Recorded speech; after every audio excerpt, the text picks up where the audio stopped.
Masikade promotion lapha ku-Facebook ithi umculi wokuqala okubhala ngale ndaba yabantu bokufika, okusho ukuthi laba abayithindi lol, kodwa yibo ababekhala bethi amashangana adayisa umculo wabo ngokungekho emthethweni. Ubani loyo? uNgiga Ndlovu, uNgiga Mahlalela.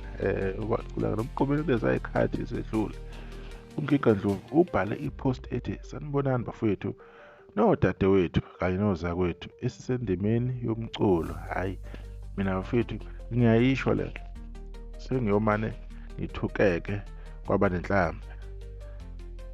Angazi laphana isikhali sani, yini thina abaculi singabonakali silwela izwe lethu noma-ke silwe ngawo umculo njengabo oLucky Dube kanje?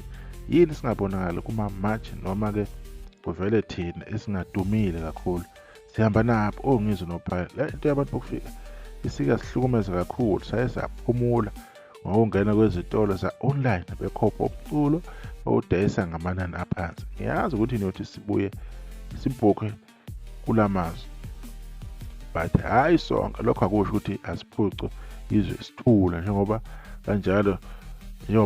kanjalo ngicela nathi sibambe iqhaza ekulwelweni izwe lethu, noma-ke ngakho ukucula. Ngiyazi nilindele ukuthi kuze kuvele abaculi enibathandayo ukuze nibone ukuthi kufanele nibambe iqhaza kulempi. Ngiyaxolisa ukwelula, kodwa asivele nami ngizovela. Kusho bani? iNgiga uNdlovu. Ngathi lento kubhala isiZulu inkinga bafowethu, iy'nkinga.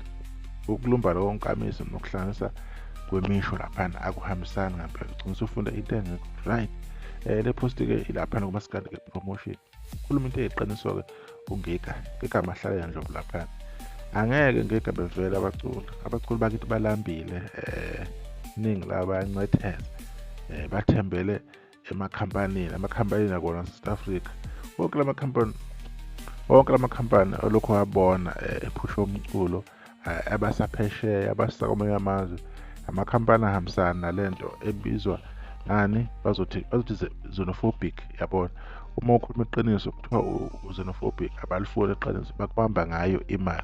Ingakho uzobona ukuthi abantu ngeke bayenze lento, angeke kulunge. So muhle umbono wakho Ngiga, bangavela abavelayo, but ozovela amale be-ready ukuthi uzoluza ama-gigs, ama-potential events akubona aqashe kuwona, bayobheka nje i-profile yakho ukuthi wakwathini online, bebona ukuthi wakwakhuluma ngale nto, bese bethi okay singamqashi ubani. Basaba ukulamba abantu, kahle kahle indlala eyenza ukuthi kungenzeki lokhu okufunayo, ukulamba. Nabathize abangakhulumi ngale nto ukuthi iyabheda, indlala ebabulala. Kuyafana, sonke sibulawa indlala, nami iyangibulala, nalaba abangafuna ukukhuluma iyababulala. So ukuthula kusiza ini? Silambe sonke, asithole lutho. Lokho okutholayo emsebenzini wakho iyo yonke eshezana, akukho. So abantu ukuthi bethule bengasho lutho kuyafana, akwenzi imehluko vele. Awuye emashini, awukhulumi vele, into ikuhlupha ikuhlukumeza, kuzokwazeka kanjani ukuthi la eSouth Africa kunenkinga? Vele inkinga khona, angeke sikubaleke lokho, angeke silokhu sikufihle sibona ngathi amakhampani siwasebenzela azosibonga ngendlela. Iqiniso vele lento yabantu ayikho kahle, iyabheda. So kumele ibuyele ngenye indlela. Uhulumeni kumele lokhu ekuphika lokhu, amaqembu anjengama-Barretha abovu lokhu ekuphika lokhu, sizoba nenkinga vele. Ningabantu kumele ningayivumi into mayibheda, nisho ukuthi le iyabheda, sihambisana nayo. So Ngiga-ke muhle umbono wakho, kodwa angeke bavele because bayadla, bayaqashwa, baneyihlwele nama-fans angaphandle, abafuni ukuwathinta ngeqiniso because iqiniso lizobahlukumeza, lizoncipha imali. Ngeke besadlala online, ngeke besabathola amagigi oZimbabwe njengenye indoda ethe abantu bokoZimbabwe abafuwa thusi udade besiyoncenga ikhekhe ngathi ngale ukuthi beyiphakele ukudla kahle, ngoba yini kumele adle, khokhela iy'moto o-rapture nani. Thina ngapha usixhashazwa-ke yena akaphile kahle.